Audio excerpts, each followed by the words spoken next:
So I've been going through a really extreme depressive episode, which is from withdrawing from an antidepressant.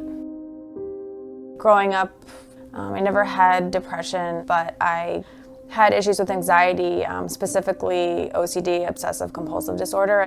So I started seeing a nurse practitioner at the College Health Center who pretty much off the bat suggested an antidepressant. We are told a story, and that story is that you're probably born with a genetic chemical imbalance that will manifest either randomly or under stress, and that it's going to require pharmaceutical intervention for the rest of your life. It's kind of like if you need eyeglasses, you just need to wear them, and if you don't wear them, you're not going to be able to navigate the world. So I went on Lexapro, which is an SSRI, so selective serotonin reuptake inhibitors.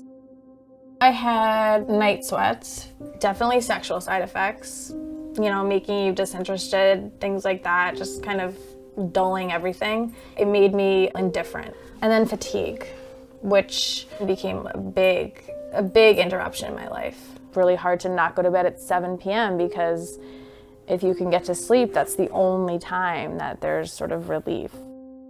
Psychiatric medication, it may be an alluring notion of a safe and effective fix, but in fact, it's actually generating the very problems it's purporting to resolve. So this is pretty devastating, news, and it's all documented literature, long-term outcomes. For example, in the antidepressant literature, it's called tardive dysphoria. It's a documented phenomenon that actually suggests that patients become chronically depressed while and because of their treatment. Everything about life that makes you want to get up in the morning, that makes you, able to get through your days, just kind of stripped away. And what's left is something that looks completely unrecognizable. We are working with a diagnostic and statistical manual that changes over time. The inclusion of different pathologies in this manual is based on consensus by a board of men, and almost all of those individuals have declared and sometimes undeclared conflicts of interest, meaning that they take funds from the pharmaceutical industry directly. Even today, psychiatrists are taught that mental illnesses are about discrete, genetically driven chemical imbalances, and there is literally not a shred of valid science to support that notion. And in fact, researchers themselves have abandoned this possibility. So then a year and a half later, I guess it was my senior year, and I wanted to get off the medication. So I tapered down, which at that time I knew nothing about tapering off of an antidepressant, and I started to feel feelings I had never felt before, like overwhelming, really sad, crying, just despair, I guess I would say.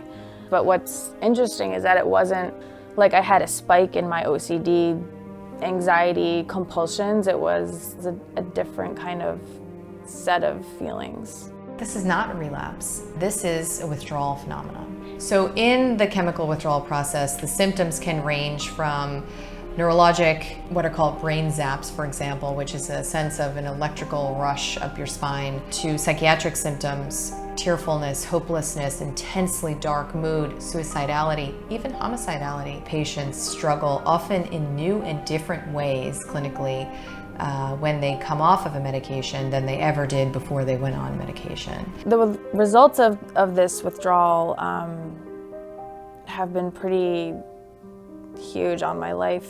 Things just fall away. I mean, I quit a new job. I, broke up with someone I was living with. I moved home, basically have reverted back to sort of being a child. I don't think that there are enough clinicians out there who have been in any way made aware of the gravity of this problem. I did see a psychiatrist in December, who obviously, based on the extreme distress I was presenting, did recommend medication. And I thought about it for a little while, and then I decided to fill it, and I went back on, which is not where I wanted to end up. But I was getting to a dangerously low place. We reflexively react out of fear whenever symptoms arise, right? As a psychiatrist, I was taught, is this patient a danger to themselves, a danger to others, or a danger to the community? My question was never, what does this struggle mean for this patient? And what would we be interfering with if our only goal is to suppress symptoms? I wish we hadn't been so, well, I don't even want to say eager, but sort of accepting initially of, well, this will just take the edge off of it. Because it wasn't like she had any horrible problems.